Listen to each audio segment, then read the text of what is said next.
Alors bonsoir tout le monde, je suis très content d'être avec vous ce soir, merci d'être là et merci à Amal du coup de nous accueillir. Je me présente, je m'appelle Jordan, je suis le fondateur de The Design Crew. Est-ce qu'il y a des personnes qui connaissent The Design Crew? Ok, cool. Pour ceux qui ne connaissent pas, du coup, c'est une formation en product design sur 8 samedis consécutifs, au cours de laquelle vous venez approfondir vos connaissances auprès de mentors, qui sont les designers des plus belles boîtes tech, comme Adobe, Alan, Algolia, Lydia, Drivey, Doctolib ou encore Itch. C'est une formation qui est destinée principalement aux product managers et product designers, et qui est aussi ouverte aux CEO ou aussi aux développeurs. Donc en plus de la formation, on organise des meet-up, comme vous pouvez le voir ce soir. Et donc le sujet du jour, c'est de 0 à 5, comment scaler son équipe design. Et pour ça, on a la chance d'avoir Jérémy, qui est Head of Product Design chez Drivey, et Julien, qui est Head of Product Design chez Itch. Donc messieurs, on va commencer. Merci d'être avec nous. Je pense qu'on peut démarrer par une rapide présentation. Est-ce que vous pouvez nous expliquer un petit peu votre parcours, depuis quand vous êtes dans vos boîtes respectives, et aussi ce qui vous a poussé à endosser ce rôle de manager que vous avez aujourd'hui? Bonsoir, donc je m'appelle Julien, je suis Head of Product Design chez Itch. Ça fait 2 ans que je suis dans cette boîte. Quand je suis arrivé, il n'y avait pas de Product Designer, donc il a fallu un peu tout construire. Et aujourd'hui, on est 6 là dans l'équipe. Avant ça, j'étais chez Blablacar, où pareil, j'avais le même rôle, j'étais le premier Product Designer dans l'équipe produit. Et quand je suis parti, on était une quinzaine, designers, rechercheurs, personnes qui créent du contenu également. Avant ça, j'ai monté une boîte qui s'appelait Cookening, qui permettait aux gens d'aller dîner chez l'habitant. Et avant ça, j'ai fait du product design, du graphic design dans l'agence, chez les clients, etc. Qu'est-ce qui t'a poussé du coup à endosser ce rôle de manager? Le rôle de manager, en fait, moi, je pense que mon temps, en tout cas, le temps de chacun, il est en contributeur individuel, il est limité à 8-10 heures par jour de travail. Et moi, ce qui m'intéressait, c'était d'aller au-delà de ça, en fait, d'accomplir plus de trucs que me permettait mon temps, en fait. Et donc je me suis dit, en manageant une équipe de 5 personnes, 6 personnes, 10 personnes, on arrivera à faire des trucs beaucoup plus importants que moi tout seul, en fait, avec mon propre temps.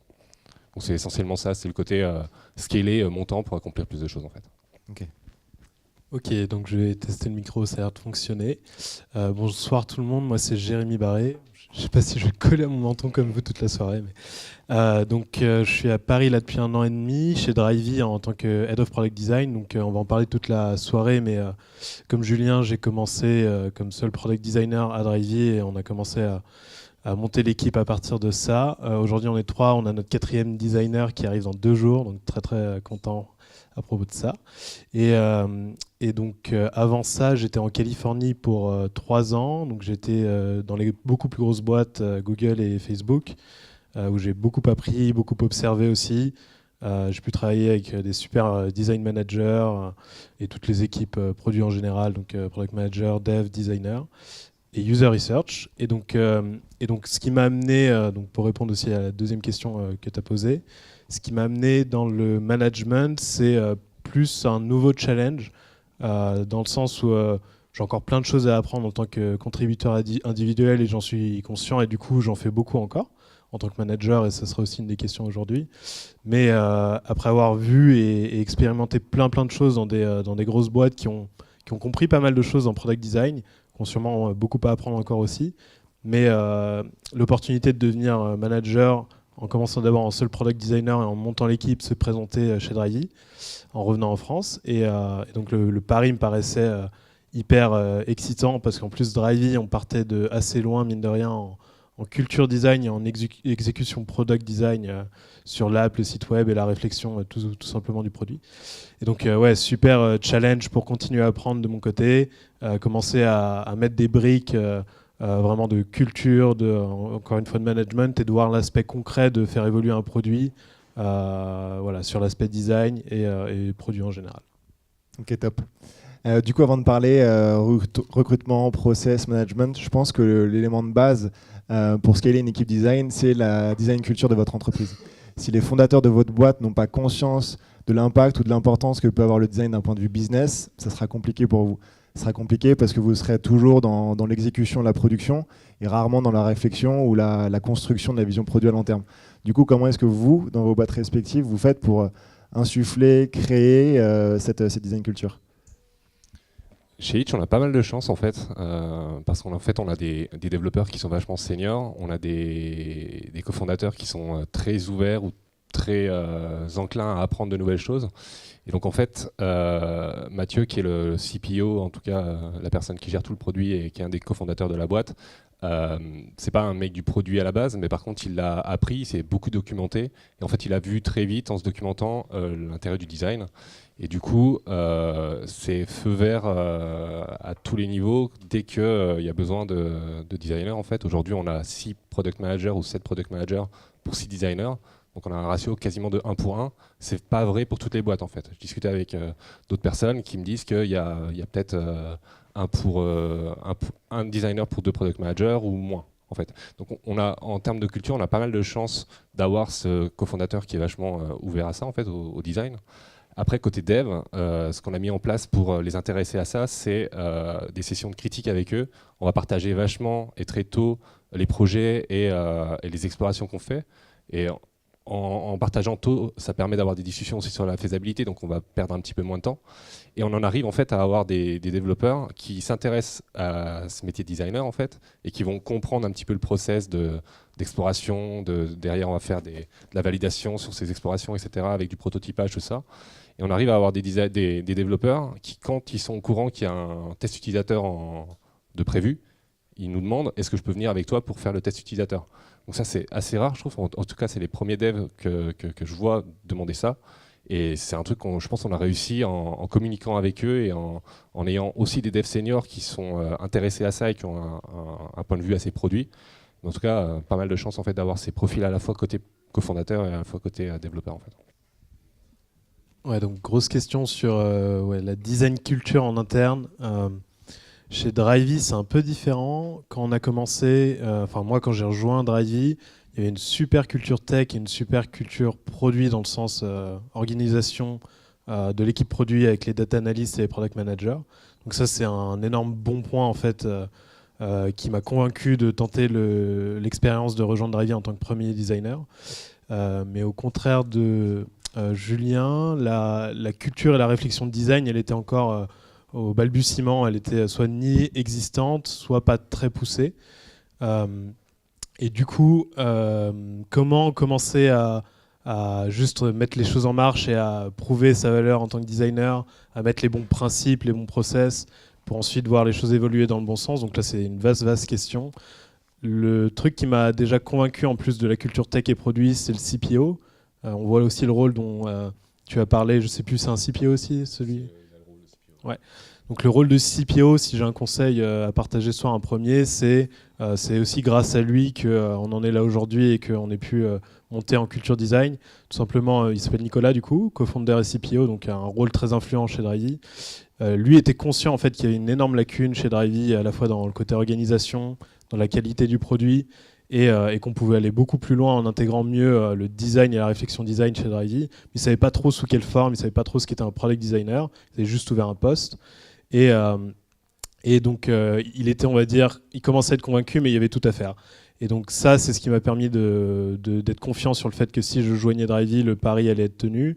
Et donc on a beaucoup travaillé ensemble, beaucoup échangé ensemble, en phase en fait. Aujourd'hui on fait, je vais partir peut-être de la fin et je vais remonter le temps, mais aujourd'hui on fait de la user research, on a un channel Slack dédié, on en fait quasiment sur tous les gros projets. Il y a 1 an et demi, les product managers ou le CPO ne savaient pas ce que c'était. On fait des design critiques et des product reviews. C'est des process qui permettent à tout niveau du projet de vraiment discuter de questions de fond, non pas que de la forme bien sûr.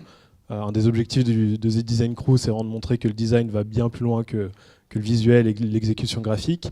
Et donc nous, on a implémenté des process concrets pour avoir ce dialogue avec les product managers, les stakeholders, les ingénieurs, sous forme de, ça on pourra en parler plus tard, mais de design critique et donc product review, qui ont vraiment beaucoup marché. Donc en fait, on a essayé des choses, on les a mises en application, on a appris voir en gros ce qui fonctionnait moins bien et garder ce qui fonctionnait. Et maintenant, pareil, pour le recrutement, en fait, au début, il n'y avait pas une perception du ratio un product manager, un designer. C'était un product designer pour environ 6 product managers. Et donc, avant moi, il n'y en avait pas, ou un demi, on va dire. Et pour une vingtaine d'ingénieurs. Donc, les ratios sont complètement complètement faussé de départ, quoi. Donc là, on arrive à un stade où on va être 4 designers pour 6 product managers, ce qui est beaucoup plus acceptable, sachant qu'il y a des product managers qui travaillent sur des questions très techniques, où il y a peut-être moins d'enjeux purement product design. Et donc ça, pareil, on en parlera tout à l'heure, mais sur le recrutement, il y a eu beaucoup de conversations avec CEO, CPO pour juste faire comprendre qu'il y avait vraiment un besoin et un rééquilibre à créer. Et ensuite, petit à petit, recruter les bonnes personnes pour vraiment mettre en forme une première base d'équipe design et scaler à la fois les compétences et l'équipe à partir de ça. Donc en fait, en 1 an et demi, beaucoup de chemin. Aussi, je pense qu'une des choses qui a aidé à vraiment faire en sorte que le design soit intégré et compris, c'est qu'on a vu l'impact assez vite sur les features qu'on shippait. On perdait pas de temps, on prenait pas beaucoup plus de temps que sans product designer, mais question UX, UI ou juste réponse à un besoin ou en ligne avec la stratégie business, on voyait beaucoup plus clair, beaucoup plus loin et on shippait des choses de meilleure qualité. Donc tout ça, en fait, on va dire en 1 an et demi, font que maintenant il y a une grande confiance dans l'équipe produit tech et je dirais même à Drivey en général dans le design. On a de plus en plus d'influence et on prend les responsabilités sur beaucoup de choses qui commencent à même sortir de ce qu'on conçoit dans le product design au début. Et voilà, je pense que ce qui a vraiment permis ça, c'est ma relation avec le CPO dans l'entente du manque et surtout dans l'itération pour pouvoir créer cette culture design. S'il n'y avait pas eu cette relation-là, peut-être que le challenge aurait été beaucoup trop gros s'il y avait une muraille, on va dire un mur d'incompréhension dès le début, même du CPO ou du co-founder. Voilà. J'ai une question j'ai une question pour toi, j'en profite parce que de toute façon j'ai le droit, j'ai le micro. Au-delà de, tu vois, on a parlé vachement tous les deux en fait de l'équipe technique, des managers, du CPO.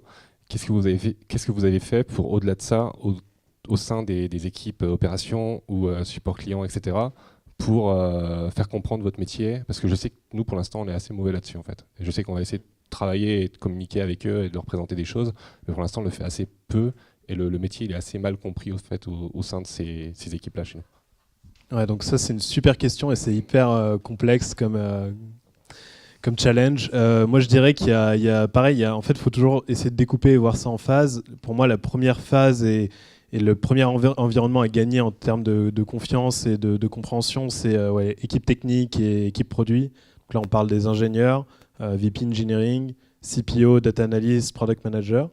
Donc déjà, si ces environnements-là sont gagnés, plus ou moins, si la confiance règne et le design est compris, c'est ce qui permet de faire le travail de tous les jours et de monter plus haut, plus loin. Ensuite, pour la culture à l'échelle de Drivey, nous, on a aussi encore beaucoup à faire. Ce qu'on a commencé les biais par lesquels on a attaqué ce challenge, c'est chez Drivey, on fait des Drivey Talk. En gros, n'importe quel employé de Drivey peut parler à la boîte entière un mercredi midi, faire une présentation d'environ une demi-heure sur un sujet, soit un sujet sur lequel il travaille, soit sur son job. Donc ça, ce genre d'événement, c'est hyper utile et surtout hyper sain pour la culture d'entreprise. Et donc ça, moi j'en avais fait un il y a environ 6 mois qui a beaucoup aidé à juste remettre les rails sur le fait que, aller sur les bons rails, sur le fait que le product design, c'est rendre les choses utiles et simples et non pas rendre les choses belles. Ça, c'est un message, s'il y a une chose à retenir dans la culture d'entreprise, et moi c'était mon pari à la fin de ce talk, c'était ça. Donc ça, première étape, quoi. Et ensuite, c'est via des initiatives comme soit la présence on va dire du design, soit dans les stand-up, soit dans les all hands, ça j'en parlerai, mais les all hands, c'est un rituel qu'on fait tous les 3 mois où plus ou moins les managers de chez Drivey donnent une update régulière sur leurs équipes, leurs projets, où ils en sont. D'avoir le design représenté là-dedans, c'était pas gagné dès le début, mais ça a permis aussi d'officialiser ce rôle-là. Et aussi une autre initiative, c'est le design system qu'on commence à créer. Donc au-delà du buzzword, et Gaëtan ici présent lead énormément cette initiative au sein de l'équipe design. Au-delà du buzzword, ça nous permet de mieux bosser avec les ingénieurs, mais surtout en fait ça commence à donner une visibilité des principes design, de nos composants, de nos guidelines, mais à l'échelle plus large que celle du produit et de la tech. Et donc on peut se référer à ce design system sur des questions de curiosité ou de pourquoi vous faites les choses comme ça. Et ça, je pense que c'est aussi un biais, au-delà de la vélocité qu'on gagne sur le dialogue tech-design, pour avoir une culture d'entreprise très forte. Le talk, c'est un truc qu'il faudra on a la possibilité aussi de faire des talks toutes les semaines dans la team, et il faut juste hijacker un peu le calendrier et le planning qui a été fait pour parler un peu de design. Mais on a un autre, je vais répondre à ma propre question parce que je vais me penser à un format qui est pas mal chez nous et qui pourrait bénéficier à vos équipes aussi. On a un truc tous les mois qui s'appelle le Reverse Day, où en gros chacun des membres des salariés de la boîte quitte ses équipes et ses roadmaps respectives, et en fait on mélange toutes les équipes pour bosser sur des features ou alors des projets, vraiment des projets random. Ça peut être trouver des noms aux salles de réunion par exemple. Mais ça peut être aussi des features qu'on se dit qu'on n'aura jamais le temps de les aborder dans des roadmaps stricts en fait, comme la vraie roadmap produit. Et donc du coup on va bosser ça avec des devs qui sont volontaires ou alors des gens des opérations ou du marketing qui vont être volontaires pour bosser là-dessus. Et typiquement le dernier truc sur lequel on a bossé là, c'est une petite feature de blind test pendant les trajets sur Reach. Et ça, c'est un truc qu'on fait une fois par mois, en fait. Et ce qui permet un petit peu à chaque personne en fait, qui s'intéresse un petit peu au produit ou comment c'est fait, etc., de rejoindre les équipes tech, produits, design, pour vivre le temps d'une feature un petit peu avec nous, en fait. C'est ce qu'on fait pour la culture aussi design dans la boîte, quoi. Ok, cool.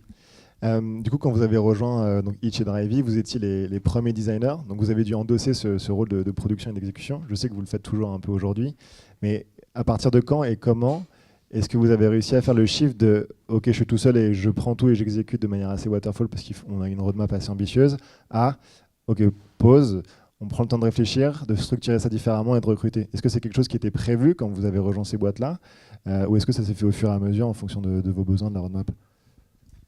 Ouais, donc ça c'est aussi assez intéressant et je pense que ça parlera à beaucoup d'entre vous parce que en fait ce switch de être le seul designer à vraiment il est temps de monter une équipe, je pense que beaucoup vont le vivre.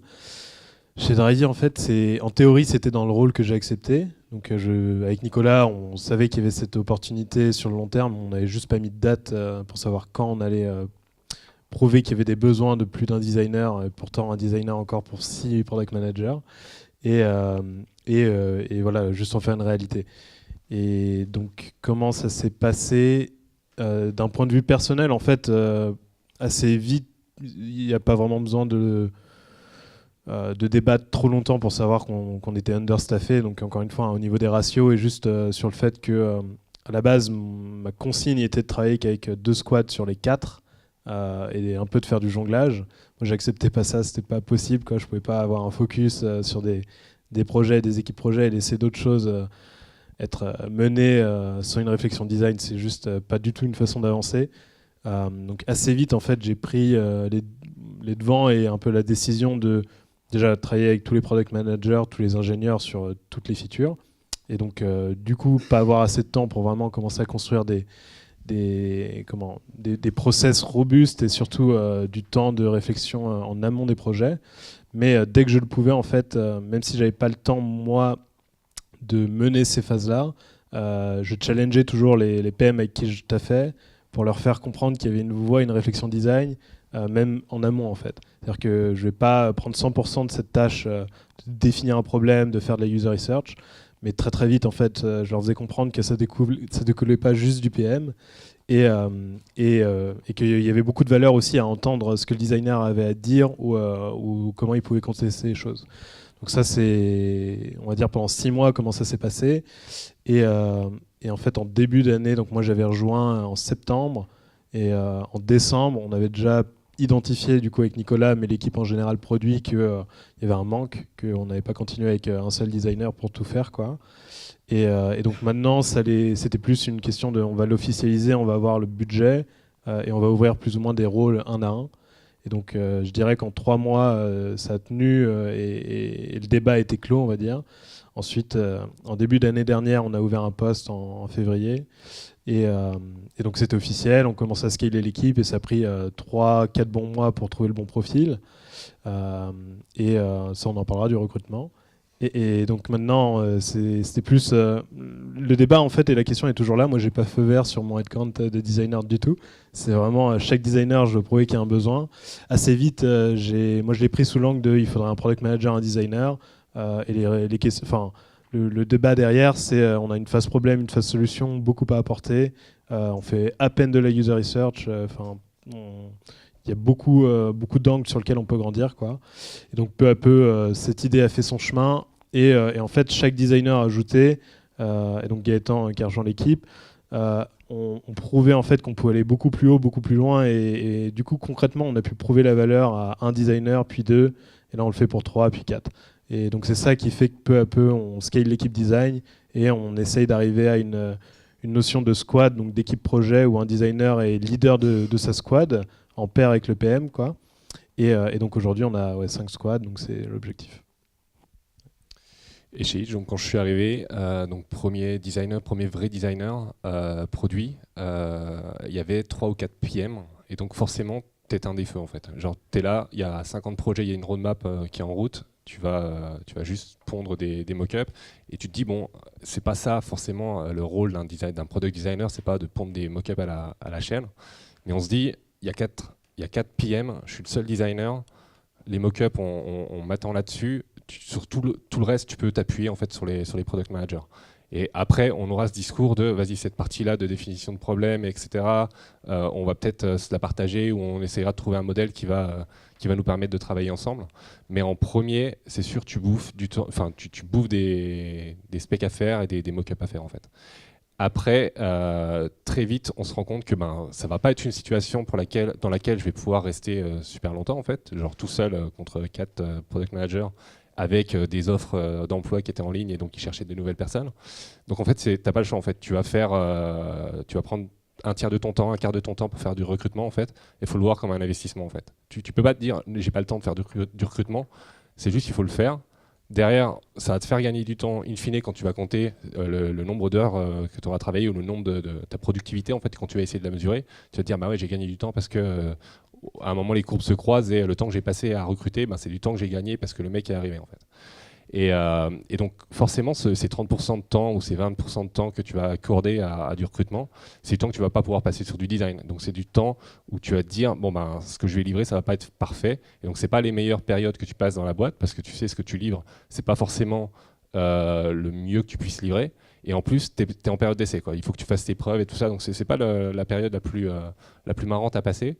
Tu as fait ça très rapidement, du coup? Dès que tu es arrivé dans les 3 mois, tu as commencé à faire passer les entretiens? Assez vite. Pas forcément, parce qu'en fait, c'était une situation un peu particulière chez Itch où, quand je suis arrivé, c'était en plein milieu du procès. Je ne sais pas si vous connaissez un peu l'histoire de Itch, mais c'est une boîte qui a dû rebooter et donc reconstruire un produit, un service, une offre, etc. Et donc, pendant longtemps, les recrutements étaient gelés en fait. Mais dès qu'on a réouvert les recrutements, j'ai réouvert moi les vannes à sourcer des candidats, à faire passer des entretiens, etc. Ok, cool. Et ouais, juste donc hyper d'accord avec Julien. Et moi, pour finir sur cette question, je dirais que le point de pivot, c'est ce qui a aidé, c'est que oui, on se tape des mocks à mort. Enfin, on n'arrête pas de bosser, surtout dans, on va dire, d'abord un peu de l'exécution, ce qui est vraiment ce qu'on défend pas, quoi. Mais il y a beaucoup de ça dans la réalité terrain quand tu es understaffé par rapport aux autres équipes. Et pour moi, les 2 conseils, c'est bien sûr de challenger, même si on n'est pas responsable, challenger au maximum toute la partie en amont de problèmes et de vision. Et nous, ce qui ont fait que l'argumentaire de monter une équipe est passé, c'est que les premiers process qu'on a amenés de design critique ou de designers qui devaient créer une vision plus long terme qu'une première version, ça, en fait, la valeur, elle a été perçue immédiatement et la valeur était très très forte pour l'équipe produit et le CPO. Et en fait, à partir de là, on a fait comprendre que le designer n'était pas que juste là pour mettre une couche graphique et exécutant, et avait une énorme valeur à apporter en fait dans la vision projet, la vision d'une stratégie et dans la conception de features. Et là, en fait, le raccourci de même toi tout seul, tu arrives quand même à faire toutes les maquettes pour 5 product managers, il tombait à l'eau parce qu'on avait identifié qu'il y avait une valeur grandissante en fait sur juste la conception et la stratégie. Donc ça a aidé à dire que oui, je pourrais le faire tout seul, mais on peut aller beaucoup plus loin en recrutant une équipe et beaucoup plus en amont. Et donc ça, c'était vraiment le point de pivot pour l'équipe. D'accord. Au niveau du recrutement, justement, est-ce que vous avez cherché au départ, comme pour avoir un deuxième designer, des profils assez polyvalents de product designer, ou est-ce que vous cherchez des personnes avec des capacités spécifiques, à savoir un pur UI, un pur user researcher, un copywriter Chez nous, en fait, et encore maintenant, en fait, pas qu'au début, pas que pour les premières embauches, les designers, ils sont polyvalents et ils font tout le scope, en fait. Ils vont faire la UX, la UI, le contenu, la usability test, la user research, etc. On a des designers qui mènent les interviews utilisateurs en amont et qui vont faire les tests utilisateurs à la fin, quoi. Et par contre, ce qui est intéressant, c'est quand on commence à être 2-3, on se fait un petit point sur nos compétences et nos spécialités à chacun. Et ce qui est intéressant, c'est d'essayer de retrouver des profils, des nouvelles additions pour la team qui vont venir compléter en fait ces spécialités qu'on peut avoir en fait. Il y a une notion qui s'appelle le profil hanté, c'est d'avoir des bases solides un petit peu dans toutes les disciplines, toutes les facettes du métier de designer, et d'avoir une spécialité dans quelque chose. Donc on essaye de définir dans la team dans quoi on est bon en fait individuellement, et on essaye de voir ce qui nous manque et quelle spécialité devra avoir le prochain arrivant, la prochaine arrivante dans la team pour pouvoir nous aider à progresser dans toute la team sur cette discipline-là. Et en fait, on fait des workshops de façon mensuelle. On essaye de faire un workshop, genre voilà, comment on mène un test utilisateur ou comment on utilise cet outil de prototypage, etc. Donc c'est un peu comme ça qu'on cherche les profils aujourd'hui. Ouais, donc question du recrutement qui est ouais, encore une fois une question très complexe pour tout le monde. C'est très dur de trouver les bons profils, notamment du rôle qu'on appelle product designer qui du coup articule à la fois l'UX, l'UX research et l'UI. Donc assez vite, nous, comme encore une fois, on était vraiment peu staffés, il nous fallait des gens qui étaient multidisciplinaires et surtout qui avaient une trajectoire de progression très forte et qui pouvaient arriver avec une spécialité, mais qui n'était pas à l'encontre de monter en compétence sur une deuxième spécialité du product designer. Donc en gros, là, les deux profils recrutés, un premier venait plus du côté UI et brand design. Et assez vite, on l'a challengé sur les côtés UX et le sens produit. On avait vu que même si ça n'avait pas été sa compétence phare dans ses expériences passées, il y avait une promesse en fait, de progression très forte.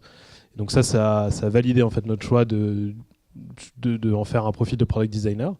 Le deuxième profil qu'on a recruté, c'est un product designer assez multidisciplinaire depuis quelques années, donc, qui a l'habitude déjà de faire de la user research, des user tests, de l'UI et une réflexion UX. Et là, le troisième profil, donc la designer qu'on a recruté qui arrive dans 2 jours, elle va avoir un bagage user research très fort, mais bien plus loin que le simple user testing ou usability testing. Elle va nous aider énormément dans les interviews utilisateurs bien sûr, mais aussi un peu la vision des habitudes, du comportement des utilisateurs au jour le jour avec la mobilité en général. Et donc ça va être un profil à base UX Research très fort, mais qui va quand même être capable de mener des projets de A à Z en tant que product designer. Donc en gros, ma réponse c'est on cherche à terme des gens qui peuvent faire pas mal de choses, mais qui vont être spécialisés, qui vont avoir une force et une spécialité dans une en particulier, et si compétences et intérêt y est pour elle, de monter en compétence sur plusieurs angles particuliers. Ouais. Et chez Hitch, on ne va pas s'empêcher non plus de recruter par exemple un ou une user researcher qui va faire ça full-time et qui ne va pas du tout avoir de bagage product design derrière. Mais le but, ça sera de permettre aux designers qui sont... on est répartis en squad, en fait, on y viendra peut-être un petit peu plus tard, mais on a dans des squads 1 ou 2 designers, de leur permettre de faire leur user research plus facilement et de façon plus robuste, moins biaisée et plus spécialisée, en fait. Ça sera, et pareil pour le rôle de UX Writer, c'est pas lui refiler tout le contenu à écrire, mais c'est permettre de donner aux designers qui sont dans ces squads les outils pour pouvoir faire eux-mêmes leur production de contenu. Parce qu'en fait, dans ces squads, avec un scope très précis, chaque designer va avoir une spécialité et une connaissance en fait, sur un domaine précis du business et de la boîte. Et donc, du coup, ça va être la personne la mieux prédisposée à faire ces tests utilisateurs ou à créer du contenu qui vont être pertinents pour cette partie-là et ce scope-là. Ouais, donc sur ce point-là, je pense qu'on se rejoint ou on s'aligne en tout cas énormément sur notre vision de l'équipe et comment la faire évoluer. Mais en gros, ce qui est hyper intéressant comme opportunité en scalant l'équipe design, c'est que typiquement Gaëtan qui est venu plus en tant que UI brand designer à la base a une énorme influence maintenant sur notre projet de design system et en plus de ça monte en compétence niveau produit dans la squad, donc son équipe projet. Et Solène qui va arriver va avoir une énorme compétence en UX Research pour faire exactement ce que tu dis aussi, accompagner mais pas remplacer l'UX Research, les besoins UX Research dans ces squads-là. Donc en fait, c'est là où la spécialité devient une vraie force et un vrai complément d'équipe. Et par contre, on va quand même avoir une exigence pour tous les profils qu'on recrute d'avoir au moins un sens produit, un sens UX poussé pour faire en sorte de faire leur rôle de product design de A à Z sur les projets. Ouais. Pour rebondir par rapport à ça, justement, c'est quoi les qualités que vous recherchez chez un ou une product designer, notamment sur la partie soft skills? On parle beaucoup de hard skills, mais les soft skills sont tout aussi importants, je pense. Comment est-ce que vous faites pour évaluer ça? Alors, sur les qualités qu'on recherche chez un designer, en tout dernier, c'est assez contre-intuitif, mais je trouve que la créativité, c'est un truc qu'on va pas forcément regarder. Moi, je vais plus chercher quelqu'un qui va être logique et qui va être structuré, en fait, qui va avoir un process et qui va...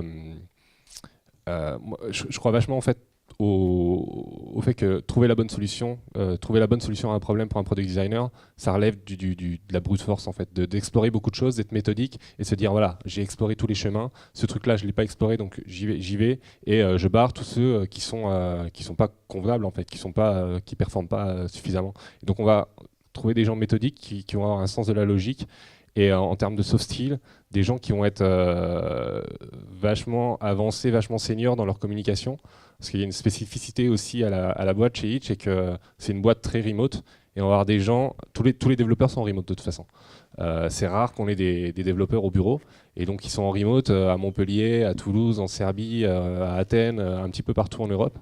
Et pour ça, en fait, la communication écrite par Slack, tout ça, il faut mettre les formes un petit peu pour pas brusquer les gens, pour pas les froisser, tout ça. Et donc dans les skills de communication et de présentation des designers, il faut que ça soit au top de ce côté-là, en fait. Et c'est pour ça, je pense, que la boîte s'est montée au départ avec que des développeurs seniors. C'est parce qu'on savait qu'ils seraient en remote et on savait qu'il faudrait pas rester dans son coin dès qu'ils ont un problème. Il faudrait speak up et communiquer. Et c'est un peu le genre de profil de compétences aussi qu'on cherche chez Hitch pour les designers. On va aussi vouloir des gens qui sont honnêtes par rapport à leurs défauts, par rapport à leurs échecs. Une des questions d'entretien dans toutes les boîtes, de toute façon, qui revient le plus souvent, c'est est-ce que tu peux me parler de ton dernier échec et comment tu l'as géré? Si quelqu'un te parle juste d'un petit détail ou te dit j'ai jamais connu trop d'échecs, pour nous c'est plus un red flag, un petit warning qu'un vrai bon point de ne pas avoir connu d'échecs en fait. Ouais, donc pareil que les questions précédentes, on se rejoint pas mal, je pense, avec Julien. Pour compléter, juste pour reprendre le point de communication clairement central, assez classique, ce soft skills, mais plus la place du designer est centrale dans la conception produit et à la fois dans l'identification des problèmes, des besoins et la définition de la solution, plus il va être amené à interagir avec tous les types de rôles, donc ingénieur, data analyst, product manager, stakeholder. Donc communication à la fois pour l'équipe design et pour ces projets, c'est central et hyper important pour faire en sorte que les choses se déroulent au mieux. En plus de la communication, mais un peu lié, c'est est-ce qu'il va être réceptif à la notion de feedback, donc feedback loop, tout simplement. Est-ce qu'il peut déjà éviter les profils susceptibles et encore trop attachés à ce qu'ils produisent, puisque le rôle de designer, c'est plus ou moins de lâcher un peu le bébé et de le voir se faire massacrer et d'itérer dessus. Donc ça, c'est quelque chose qu'on regarde, mais aussi tout simplement de voir l'argumentaire, comment il comprend les remarques, comment il itère par rapport à ces remarques. Donc vraiment cette notion de feedback qui est hyper importante. Et les deux que je rajouterais, il y en a un, c'est self-awareness, mais je pense que ça rejoint ce que tu dis. Donc ça vient de chez Facebook, c'est un des soft skills qu'ils regardent. C'est tout simplement savoir où on en est en fait dans notre progression de carrière et dans nos défauts, dans nos forces. Et ça permet vraiment de pouvoir monter en compétences et de pouvoir bien s'intégrer dans une équipe.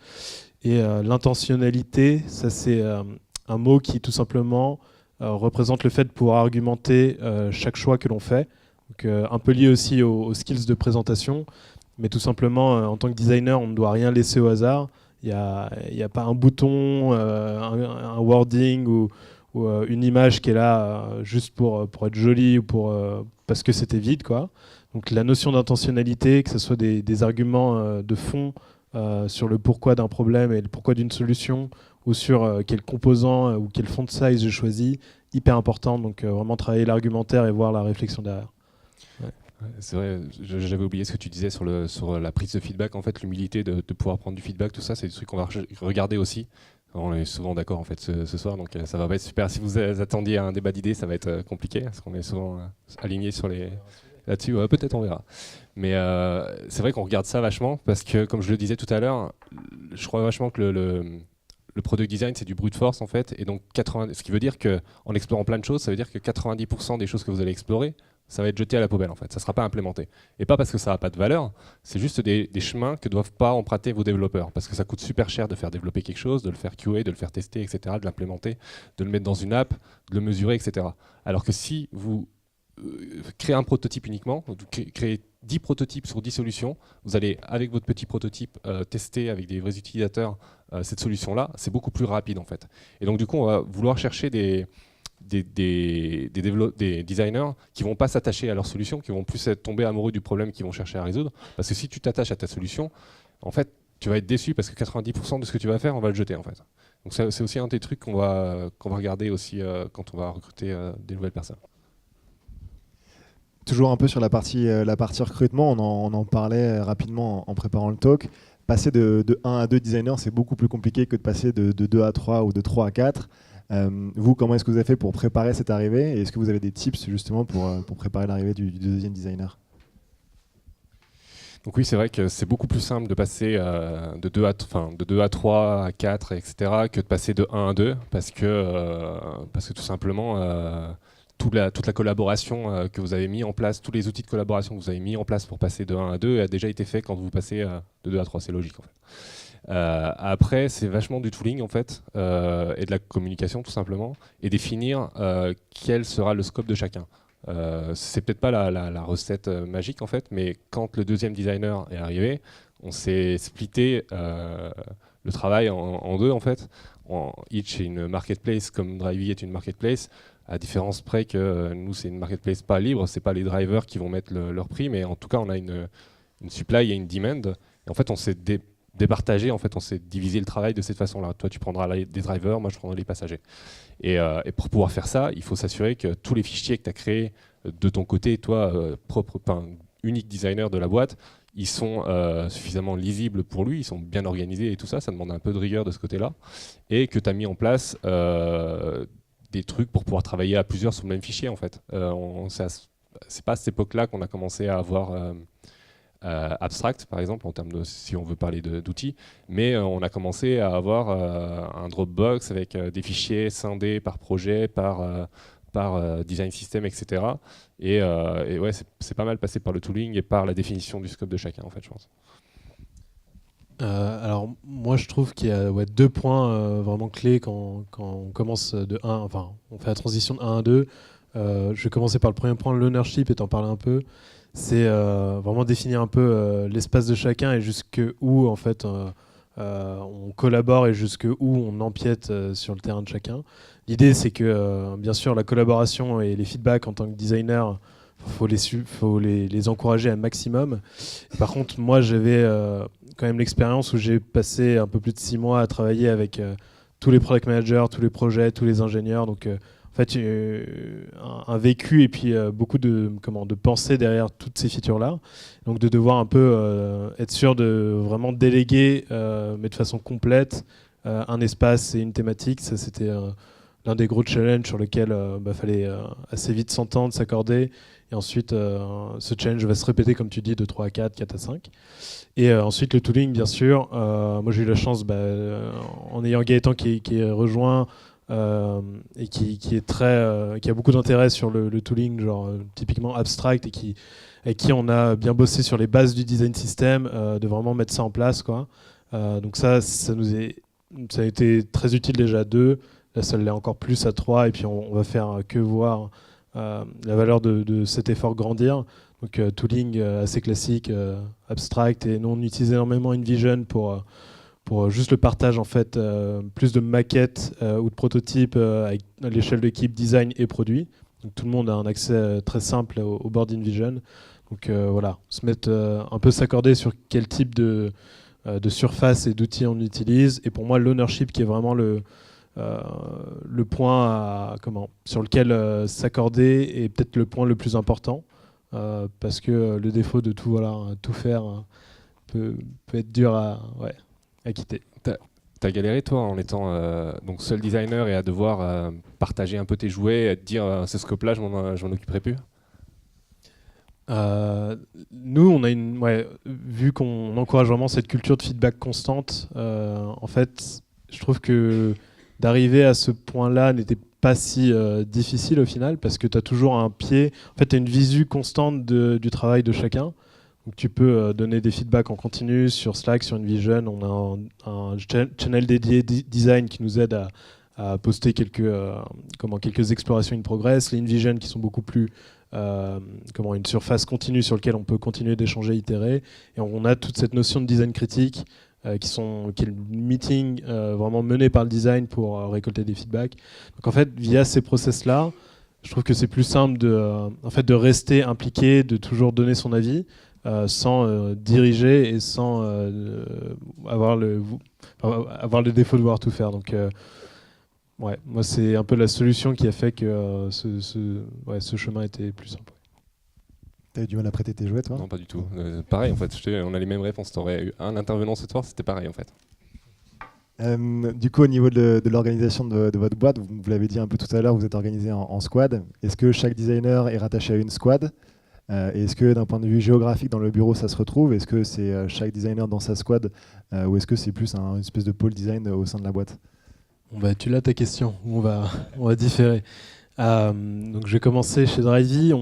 L'idée c'est vraiment d'avoir la paire product manager, product designer par squad, une sorte de co-lead en fait. Et donc cette paire doit se challenger et se compléter à tous les aspects du projet. C'est vraiment, moi ce que je pousse, c'est ce qu'on commence à vraiment voir et mettre en place.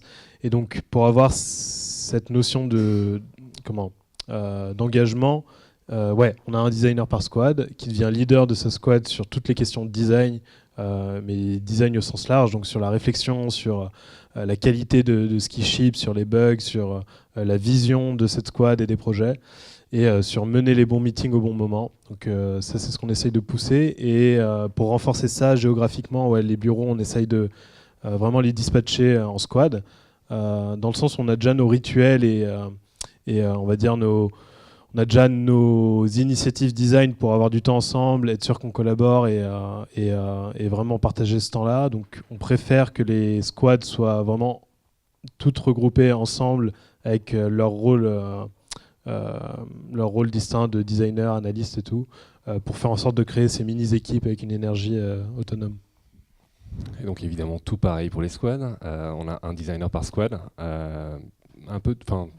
parfois deux, mais on est en train de splitter ces squads en sous-squads. C'est un détail, mais ça permet en fait de créer toujours comme tu disais, en fait, un espèce de duo. Chez nous, c'est un trio en fait, en plus avec le tech lead, de product manager, designer, tech lead, qui vont avoir une boucle de communication assez fréquente. Le but, c'est qu'ils se parlent un petit peu tous les jours, qui créent une espèce de relation un peu amicale ou de complicité un petit peu entre eux, quoi. Et ça s'est vu parce que tout simplement, quand j'ai rejoint Itch, on est 3 anciens de Blablacar, et donc c'est un PM, un designer et un dev. Et en fait, la façon dont on travaillait les trois, Mathieu, donc le CPO, a dit ok, c'est ça qu'il faut recréer en fait, parce qu'ils s'entendent bien, ils sont complices et tout ça. Et en fait, c'est ce qu'on essaye de créer aujourd'hui en créant des rituels entre ces trois protagonistes en fait dans chacune des squads. Et c'est un peu galère parce que on y vient à la seconde partie de la question. Géographiquement, comme je vous l'ai dit, c'est une boîte vachement remote, et donc du coup, on va avoir des gens qui vont pas être au bureau en fait, et donc pouvoir provoquer un petit peu ces échanges. En fait, ça se fait des fois de façon artificielle. Il faut vraiment mettre des points dans le calendrier pour pouvoir se parler, parce que sinon, tu es tout seul dans ton bureau chez toi et tu n'as pas l'occasion de parler autour d'une table avec ton PM ou avec ton tech lead en fait. Et ça, c'est vrai pour toute la boîte en fait. On a dû recréer je vais plus diverger un peu pour parler un petit peu de culture de boîte remote. On a dû recréer artificiellement des choses qui pouvaient arriver naturellement dans un espace de travail où tout le monde est au bureau en fait. Typiquement, on avait un truc qui s'appelait, c'est un truc en constante évolution, mais un truc qui s'appelle Remote Coffee Machine, où en gros tous les lundis ça tire des groupes de 3 ou 4 personnes qui sont censés faire un call dans la semaine pour pouvoir se raconter leur vie ou leur week-end pendant une demi-heure en buvant un café, quoi. Et donc ça c'est censé mimer un peu la rencontre à la machine à café que tu peux avoir avec tes collègues, quelque chose qui n'existe pas en remote en fait. Donc on est obligé de faire ce genre d'effort et de travail en fait. Par rapport au fait que chaque designer est dans sa squad, quel process et quels outils vous avez mis en place pour que justement il y ait un bon niveau de communication, et je pense que ce sera encore plus vrai avec le remote, un bon niveau de communication et un bon niveau d'information entre entre tous les designers de l'équipe? Alors c'est vrai que le fait d'avoir des rituels par squad, donc un designer va participer entièrement à la vie d'une squad et ça va être les personnes avec qui il va travailler le plus en fait, son PM, les développeurs, etc. Nous on a dû mettre en place des process ou des rituels aussi pour l'équipe product design pour garder du contact les uns avec les autres, pour garder ce côté team product design qui se donne du feedback et qui progresse ensemble en fait. Et donc on a plusieurs petits points comme ça, petits rendez-vous dans la team, chose qu'on va faire évoluer. Et là, genre, vendredi, on a un point pour parler des rituels de l'équipe Product Design, parce qu'on commence à voir les limites du truc. Mais en gros, pour vous donner un petit aperçu de ce qu'on a, on a un planning le lundi matin où chacun va prendre la parole pour dire un petit peu ses prios pour la semaine, ce qui s'engage à livrer, est-ce qu'il va montrer des trucs en critique, qui est un autre rituel qu'on a dans l'équipe Product Design un peu plus tard dans la semaine. Et c'est surtout, en vrai, une opportunité, un prétexte pour se dire bonjour en fait, et se souhaiter bonne semaine, parce que sinon on est chacun chez nous et on a des designers qui sont à Lyon, d'autres qui sont en itinérance tout le temps, qui voyagent. On n'a pas le choix en fait. Si on veut garder une cohésion, il faut qu'on commence la semaine par se souhaiter bonne semaine, c'est un peu la base, quoi. Au-delà de ça, on a un weekly avec toute la team product, donc avec les product managers en plus, où là c'est plus sérieux et on va parler de l'update des projets, des sujets un petit peu qui touchent toute la team produit, du recrutement, etc. Et on va avoir des sessions de critique le mercredi et le jeudi d'1 heure, où en gros on a défini en début de semaine qui allait montrer quoi. Et en fait là on a invité, donc tous les designers sont là, mais on a invité les PM et selon leur dispo ils viennent, et certains développeurs aussi se joignent à la fête.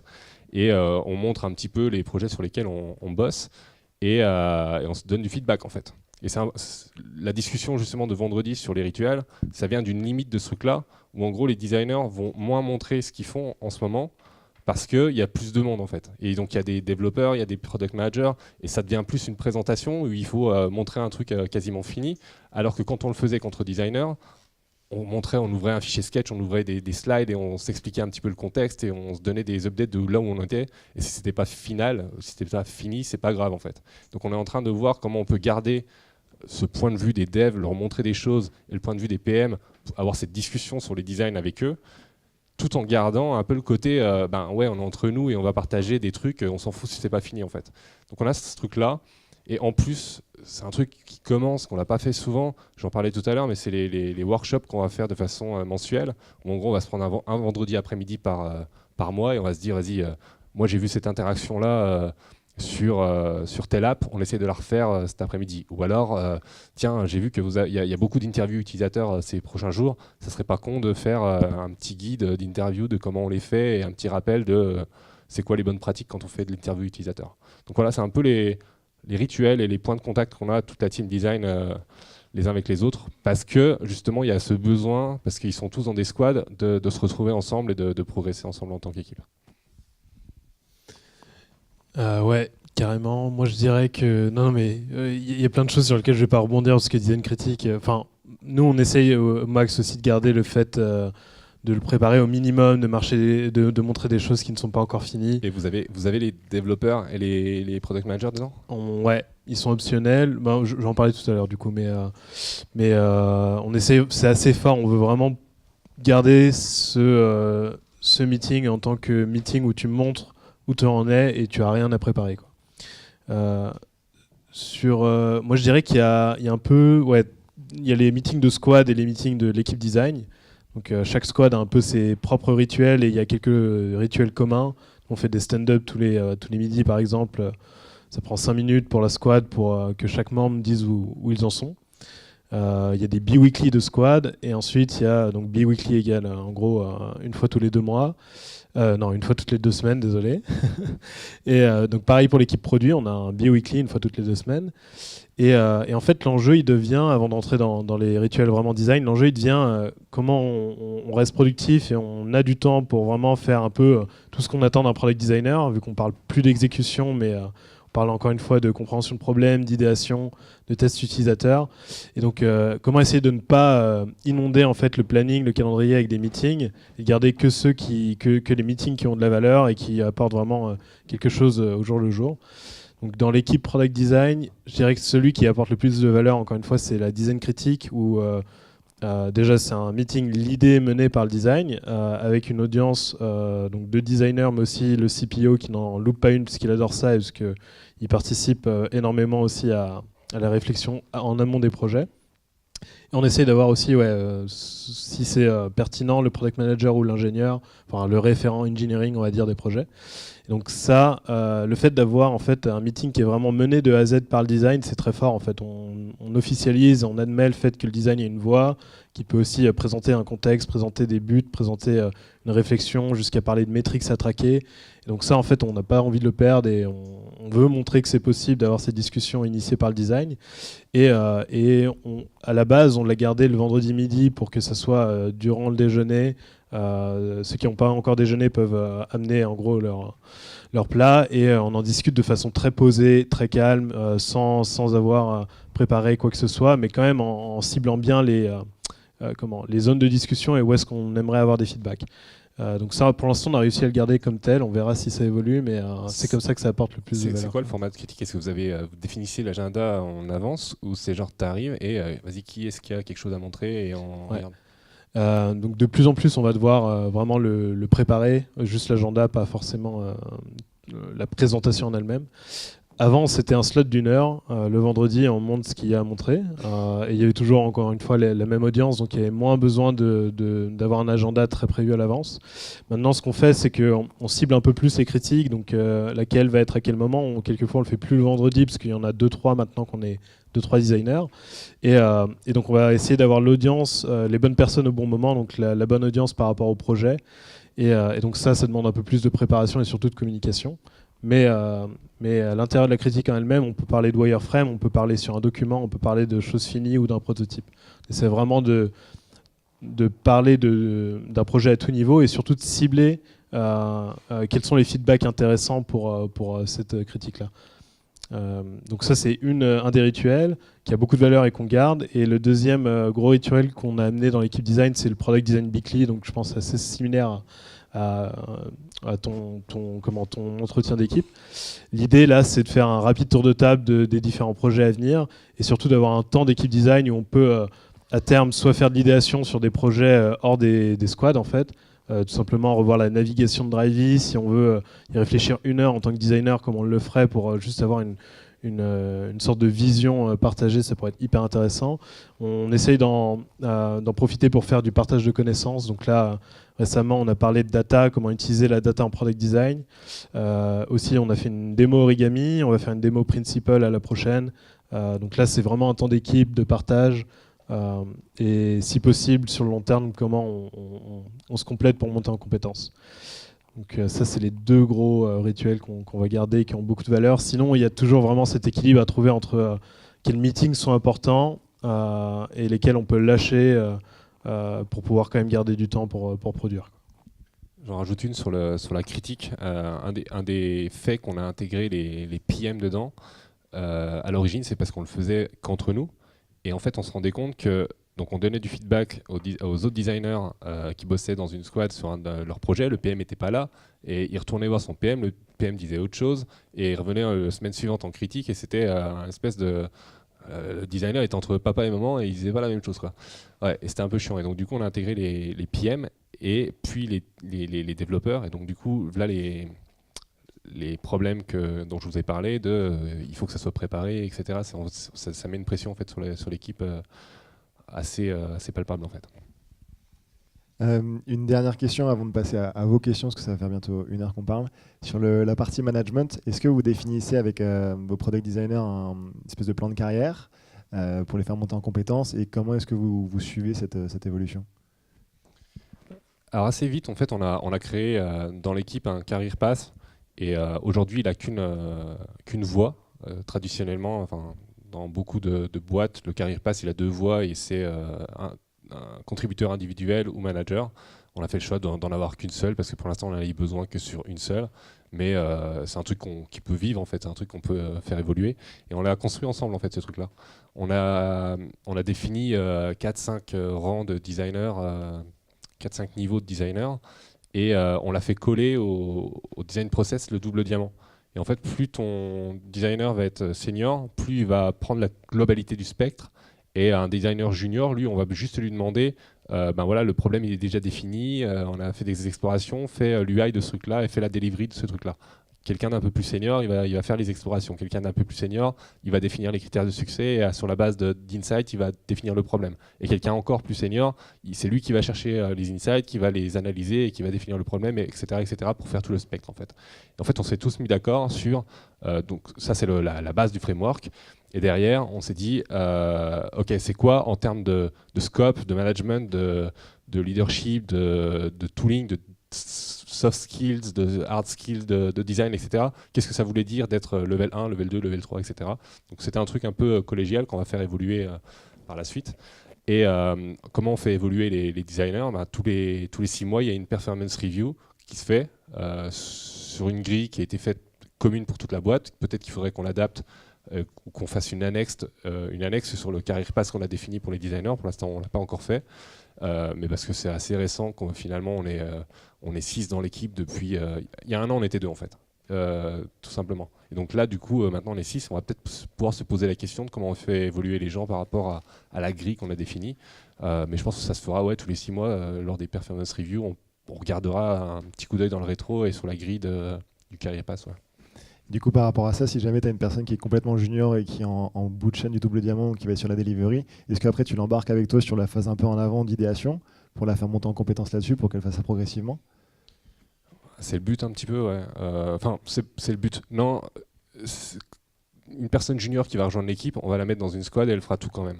Après, tu vas avoir des attentes différentes par rapport à un senior sur toutes les phases qui sont en amont du double diamant. Mais tu vas quand même faire tout, parce que c'est comme ça que tu es censé travailler en fait.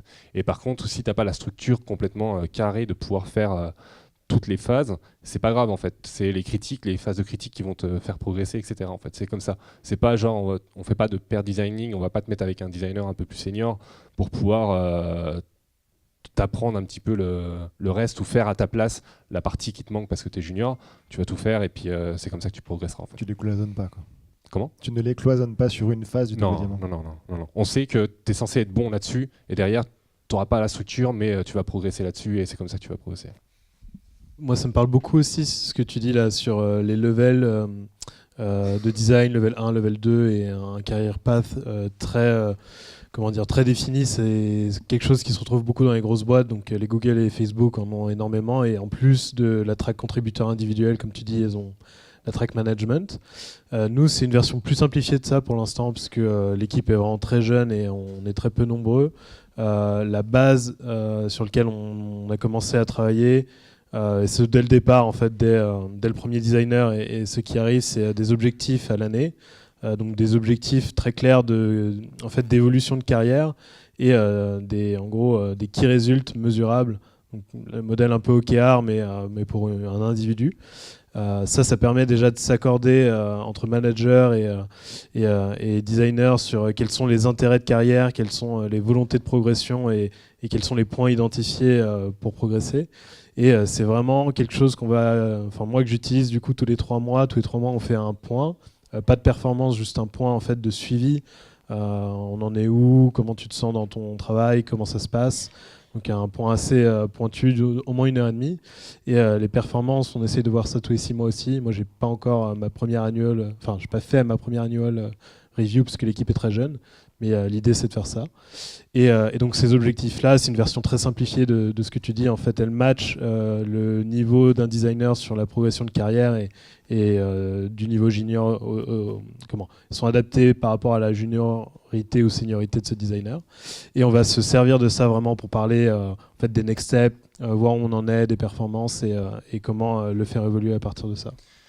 On a fait aussi j'y pense, on s'en est assez peu servi parce que, comme toi, hein, l'équipe est assez nouvelle et en termes d'évolution de poste, c'est encore assez récent pour parler de ça, mais on a un peu anticipé en faisant un document de développement de carrière où en gros qui était un questionnaire, cite-moi les gens qui t'inspirent, cite-moi les gens dans la boîte qui t'inspirent, sur les 12 prochains mois, les 6 prochains mois, quels skills tu as envie de développer et c'est quoi ton évolution prochaine que tu vois et c'est quoi ton job de rêve en fait. Et à partir de ces réponses-là, on essaie d'aiguiller les gens en fait dans une track ou dans l'autre, en fait, contributeur individuel ou alors manager. On essaie de voir les qualités qu'il manque à cette personne-là pour aller à l'étape suivante en fait, de leur souhait de carrière. Et c'est un petit peu tôt pour l'instant pour avoir un retour complet d'expérience là-dessus, mais voilà ce qu'on a mis en place un petit peu en anticipant, en se disant les gens vont évoluer dans l'équipe. Ok, super. Merci beaucoup. Merci à toi d'avoir joué le jeu d'interview. Merci à tout le monde et du coup là on passe Est-ce à que la vous avez phase des questions. questions du coup pour...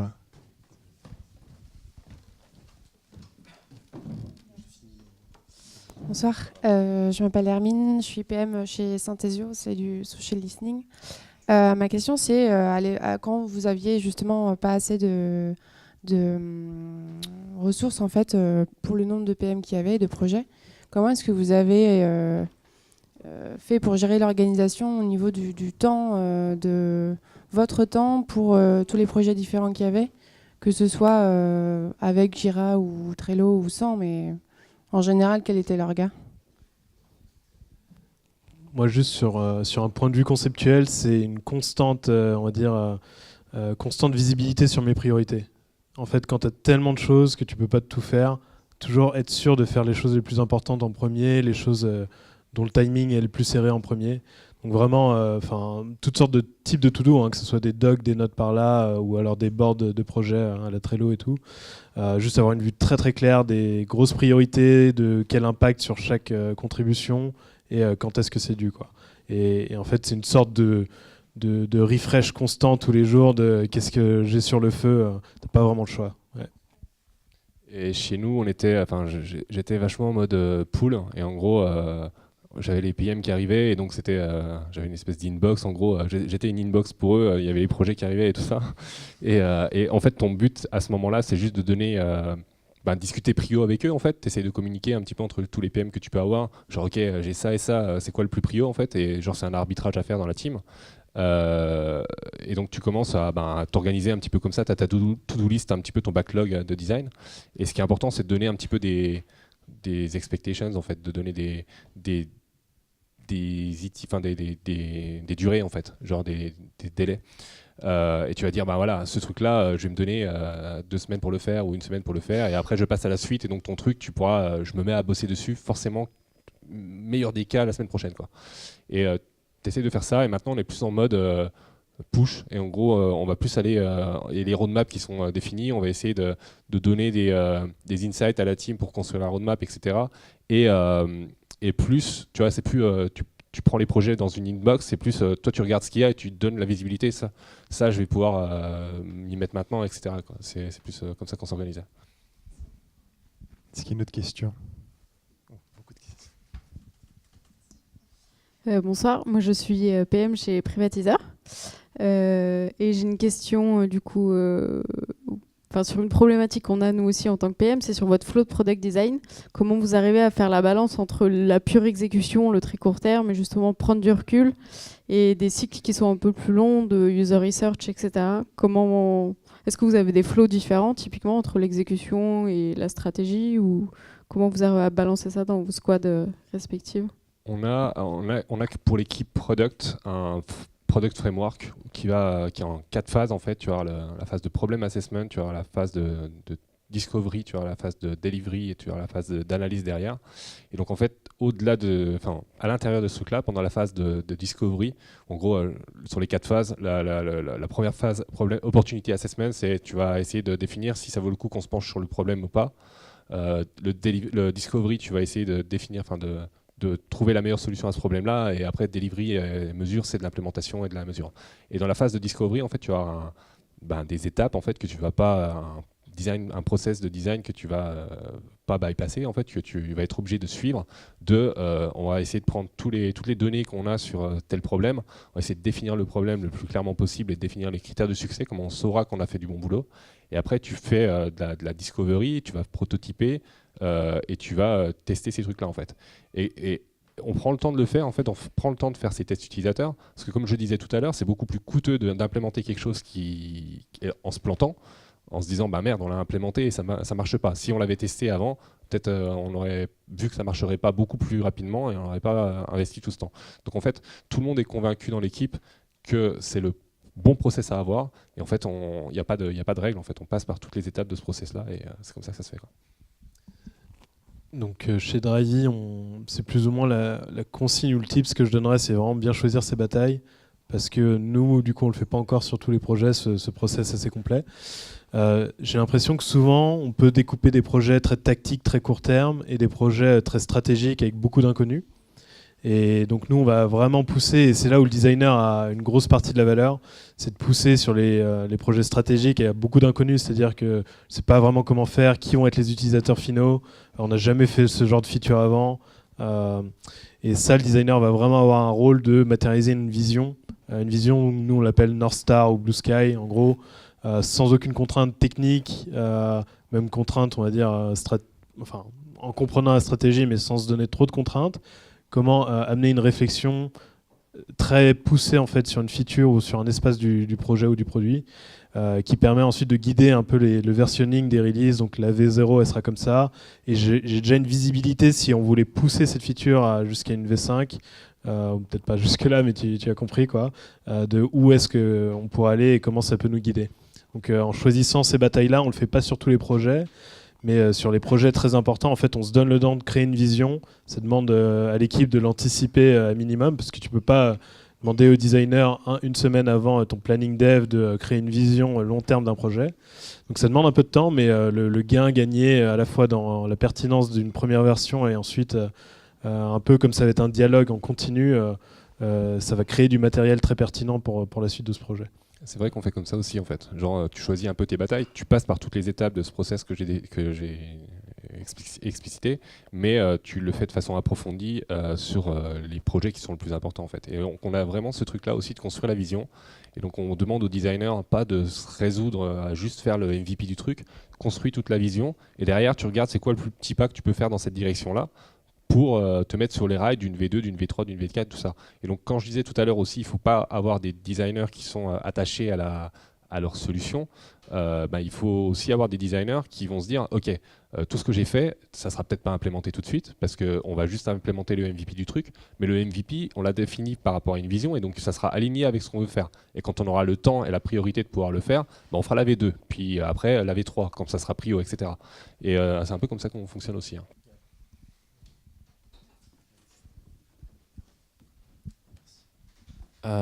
Bonsoir, moi c'est Baptiste, je suis product designer chez Seaver. Selon vous, quel va être le premier hard skill à développer quand on est vraiment très junior et qu'on va devoir endosser ce rôle de scale-up, la team design d'une boîte qui est vraiment au début du design et de ça, quoi. Voilà. Et là tu parles en tant que... quel hard skill développer en tant que contributeur individuel dans ce genre de boîte, ou en tant que quelqu'un qui est potentiellement amené à construire une équipe derrière ? En tant que quelqu'un qui va être potentiellement amené à construire une équipe.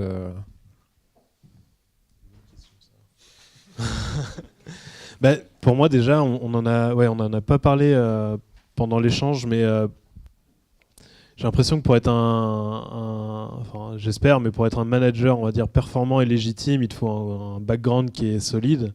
C'est-à-dire que tu vas pas pouvoir gérer une équipe si tu sais pas de quoi tu parles, ou si tu n'es pas capable de produire toi-même quelque chose.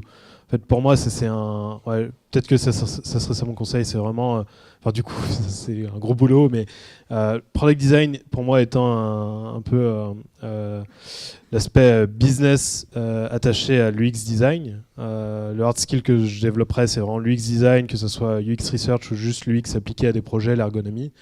Et de ce skills-là, en fait, être assez solide pour se sentir capable d'avoir les bons dialogues, les bons retours et la capacité d'encadrer des gens et de monter une équipe. Et moi, je pense que ça serait, c'est avoir cette philosophie de on prototype, on teste, on prototype, on teste, et on est dans des boucles très rapides d'itération là-dessus. Et toute la partie user test, en fait, usability testing, et essayer de trouver la bonne solution par rapport de façon empirique et selon cette méthode-là. Parce que en fait, il y a beaucoup de profils product designer qui viennent de l'UX, de l'UI, qui étaient graphistes avant, et en fait, qui n'ont pas forcément ces skills-là, en fait. Et si tu développes ces skills-là, tes premiers recrutements, si c'est des UI designers, tu pourras leur dire, voilà, t'es UI designer, tu crées des interfaces, mais rapidement, tu prends ton proto et tu vas le tester, et derrière tu vas voir et tu les pousses comme ça à tester rapidement, et tu fais avancer le truc en fait. Et je pense que ça serait ça en fait mon conseil pour... Alors, autre question, alors Mamoun de chez PM chez Bird Office. J'avais une question en termes d'efficacité, de priorisation et de vélocité. Tout à l'heure vous avez parlé du fameux DLS. C'était plus rentrer en détail, de savoir c'est quoi pour vous finalement l'avantage du DLS. Et aussi, est-ce que vous avez des retours d'expérience finalement sur c'est quoi faire un bon DLS? Est-ce qu'on s'arrête pour se focus dessus et le mettre en place? Est-ce que c'est quelque chose qu'on fait au fur et à mesure? Voilà. Juste pour être sûr, tu parles de design system, DLS? Ouais, ok. Si tu veux, je peux commencer sur la question. Ça marche. Ça, c'est une question hyper complexe pour toutes les boîtes et il y a beaucoup d'articles qui, du coup, sur ce buzzword, questionnent l'utilité ou la valeur d'un design system. Pour moi, c'est une vraie question à se poser.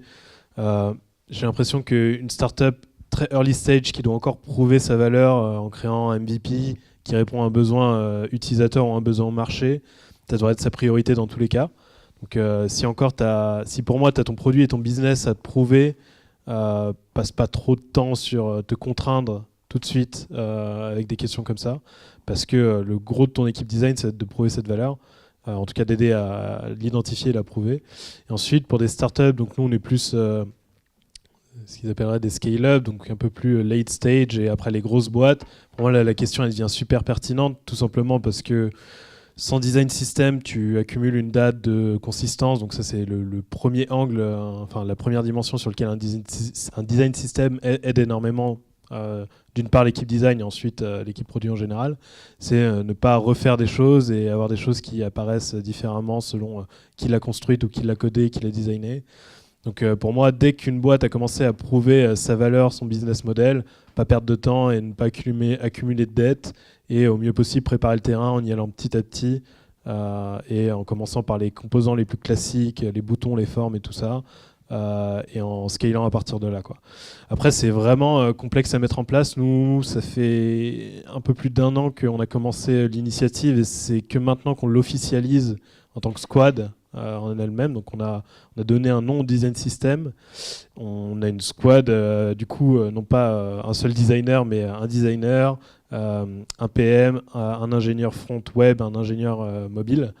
Et c'est grâce à ce petit noyau en fait, de compétences qu'on peut déjà faire avancer les chantiers d'un point de vue design et tech. Parce que là, nous, l'idée et la mission, c'est notre design system représente notre langage Drivey sur nos expériences digitales, mais en plus servent de référence aux designers et aux développeurs. Donc on va jusqu'à coder les composants dans une code base séparée et eux ils ont juste à les appeler dans leur code. Donc très similaire à la notion de symbole que tu utiliserais sur Sketch en tant que designer. Donc en fait de pouvoir mettre ça le plus vite possible une fois que tu as un business qui commence à se créer, c'est top, quoi. Tu perds pas de temps, tu gagnes du temps, logique. Et non, mais surtout, tu n'accumules pas de dette parce que c'est cette dette, comme toute dette technique, en fait, la dette design, tu devrais y repasser un moment et elle est très coûteuse. Mais mon conseil, ça serait pour des petites startups où tant que tu n'as pas prouvé ta valeur, ton business, c'est bien si tu as des bonnes pratiques, mais n'y fais pas, faut pas en faire un focus trop gros dès le début, quoi. J'ai pas été dans cette situation où tu commences de... Enfin si, quand j'avais monté ma boîte, mais c'est il y a quelques années déjà, pas été trop dans cette situation chez Blablacar ou chez Itch, où tu arrives et il y a déjà un design system assez propre et tout ça. Et donc je me pose encore la question de savoir si c'est des préoccupations que tu dois avoir tout au début de ta startup ou pas, ou si justement on s'en fout et genre tu le verras plus tard. Et c'est peut-être un passage obligé par toutes les boîtes, où en gros tu vas faire des trucs dégueux au départ, pas structurés, pas de composants, rien du tout, mais tu as juste besoin de prouver ton modèle. Et derrière, tu sais que de toute façon il va falloir que tu repasses dessus et que tu construises un design system, quoi. Est-ce que tu gagnes vraiment du temps en réfléchissant à créer un design system dès le premier jour pour ta boîte, où tu as juste envie de prouver un business model? Pas sûr, j'en sais rien. Après, c'est ce qu'on avait fait. Et si j'ai cet avis-là, c'est parce que c'est un peu ce qu'on a fait quand on a monté Cookening, là. On a créé un produit bien, on faisait tout dans les règles, machin, mais on a pris un peu trop notre temps. Et au final, on a pris vraiment longtemps pour créer le produit et se rendre compte que le market fit n'était pas là, on n'avait pas les bons canaux d'acquisition. Alors que si on avait fait le truc beaucoup plus dégueu dès le départ, on aurait pu voir que niveau acquisition, les utilisateurs ne se trouvaient pas forcément là où on pensait, et que la proposition de valeur qu'on proposait n'était pas forcément la bonne et qu'elle nécessitait d'être retournée un petit peu. Donc, pour l'instant, j'en sais rien. Donc, c'est un peu contre-intuitif pour un designer de dire design system, tu t'en branles au début, mais je ne suis pas complètement convaincu pour une startup que ça soit le meilleur move à faire. Là, on te parle en tant que product designer, non pas UI designer. Et tu vois, product ça y est, designer, on a cette question-là qui... Ouais. Mais question, ouais, franchement, je pense que tu auras des réponses à chaque interlocuteur à qui tu demandes. Ouais. Par rapport à ça, justement, Mamoun, je sais que tu seras avec nous sur le batch 3. Le prochain meet-up, le 8 avril, on le fera chez Zenly et on parlera du design system. Donc tu pourras, si t'intéresse, pour en savoir un peu plus. Est-ce qu'il y a une autre question? Ouais.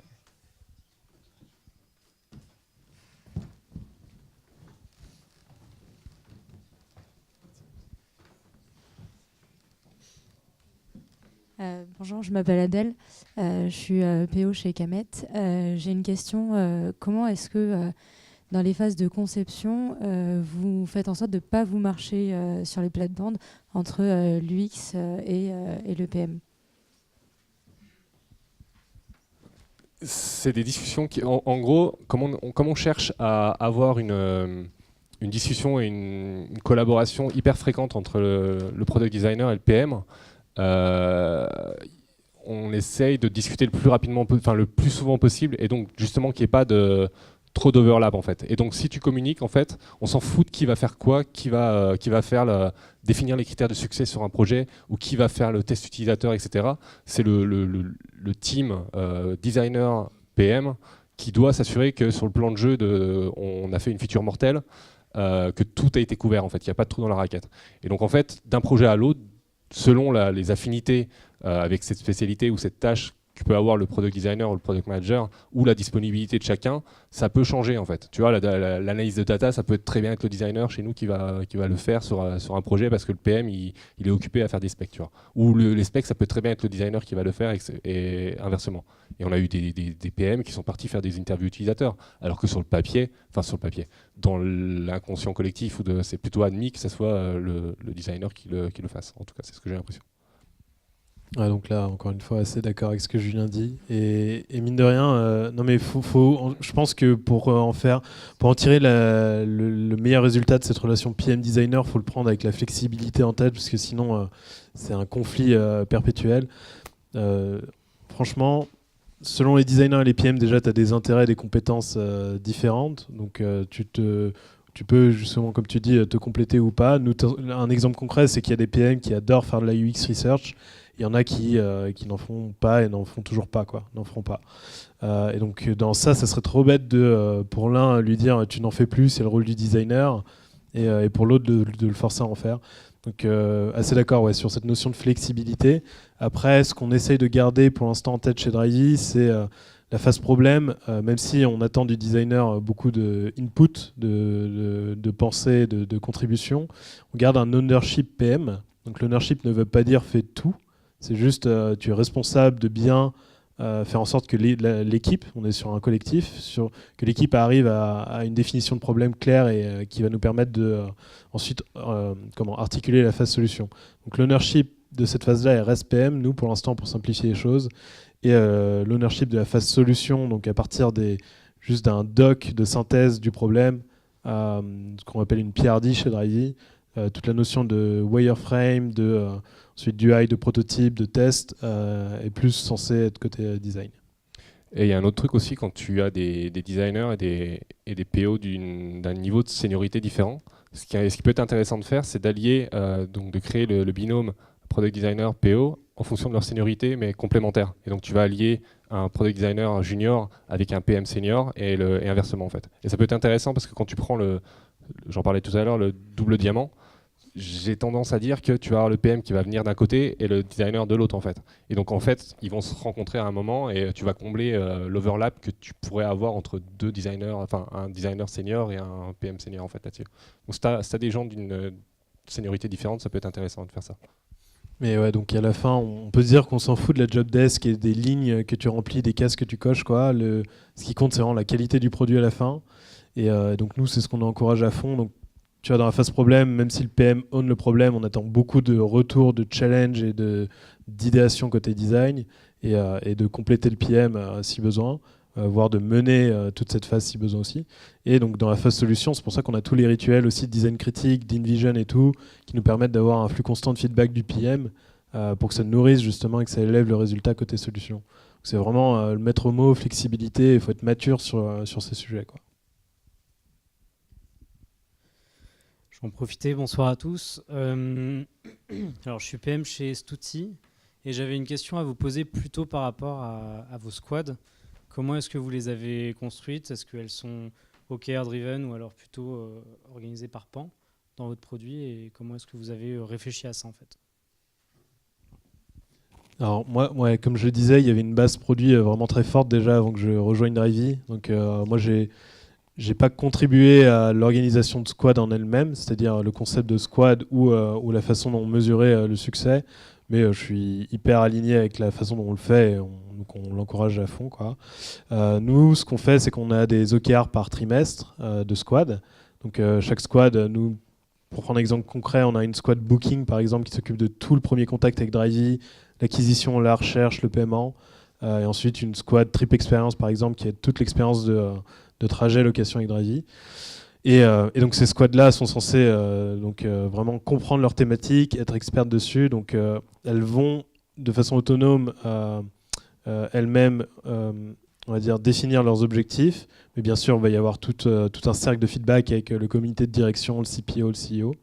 Et donc on travaille avec des OKR par trimestre et on essaye d'avoir pas vraiment des features définies avant que le trimestre commence, plus des candidats dont on va parler en équipe et qui vont être notre base de roadmap sur lequel on va essayer d'organiser le travail pour justement respecter ces OKR, quoi.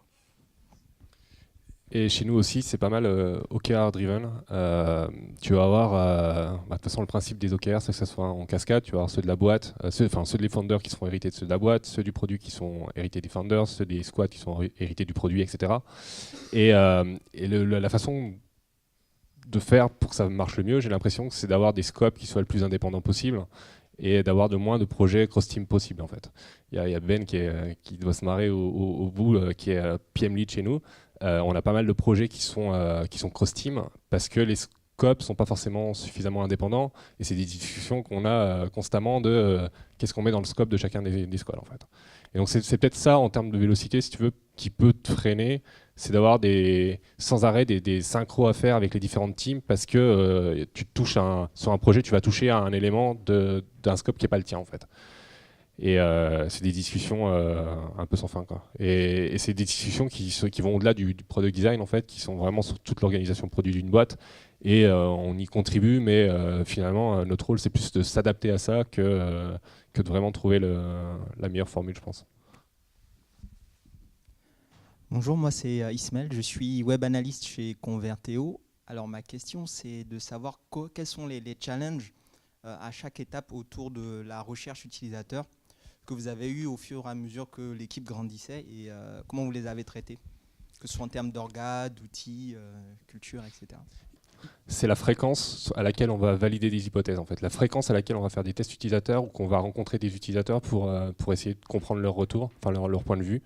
Et ça c'est un truc, il faut qu'on devienne meilleur à ça, on n'est pas mauvais quand même. Je pense que par rapport à globalement, en termes juste de rythme, hein, pas globalement sur la design.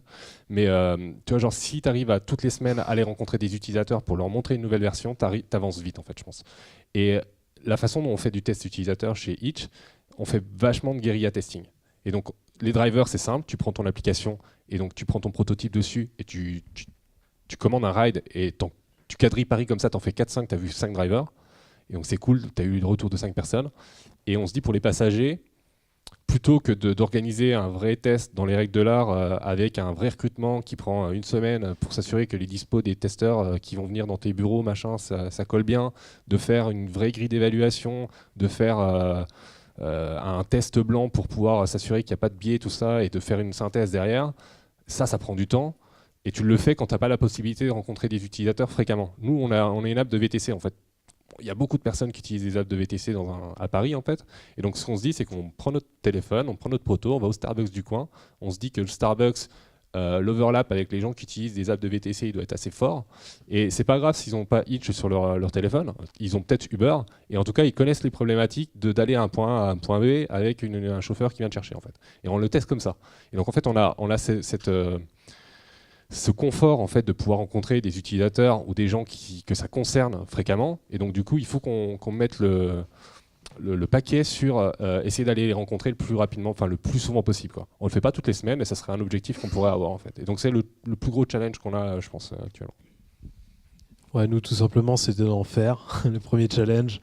Comme je t'ai dit, hein, il y a 1 an et demi, les product managers, voire le CPO ne savaient pas trop ce qu'était la user research ni l'intérêt d'en faire. Et ça se retrouve souvent dans les boîtes. Beaucoup de data, beaucoup d'intuition, peu de contact utilisateur, quoi. Donc là, il y avait un challenge, un peu comme le design en général, de prouver la valeur, de commencer à en faire sur les projets qui valaient le coup, de montrer qu'on apprenait des choses vraiment utiles et de le développer.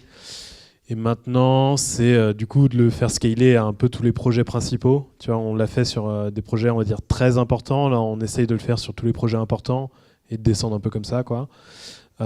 Et en termes d'outils, on est assez flexible, on fait pas mal de choses, on fait du guerrilla testing, on fait de l'interview, du shadowing, selon les profils. En fait, pour les propriétaires, on a des groupes de propriétaires avec qui on est beaucoup en contact. Donc là, c'est plus simple de faire des interviews téléphoniques, de faire des bêtas et de les tester avec eux, ou même d'aller les voir sur leur lieu de travail. Donc propriétaires plus professionnels. Et côté conducteur, donc ça, c'est assez variable aussi. Soit on fait du guerrilla testing, soit on se tape tout le recrutement qui est un peu long, mais qui permet d'avoir des résultats non biaisés. Donc ouais, le challenge, c'est de le faire adopter déjà par toutes les squads. Mais ça, on y arrive peu à peu, là, en scalant l'équipe design, puisque avant, c'était seulement les squads avec un PM qui comprenait et qui voulait en faire, qui finissait par en faire de la user research, donc il n'y avait qu'une squad. Maintenant, on commence à être 3-4 squads à en faire sur les 5, quoi. Et donc, ouais, maintenant, c'est de bien identifier, encore une fois, ces batailles, parce qu'on ne va pas pouvoir le faire sur tous les projets et être sûr qu'on va au principal. On va s'arrêter là. Si jamais vous avez d'autres questions, ne vous inquiétez pas, parce que vous pourrez échanger autour de la montagne de pizza qui nous attend derrière. Merci beaucoup à Mal d'ailleurs pour la commande. Et merci beaucoup à Julien et Jérémy. Merci beaucoup. Ouais, merci à vous tous.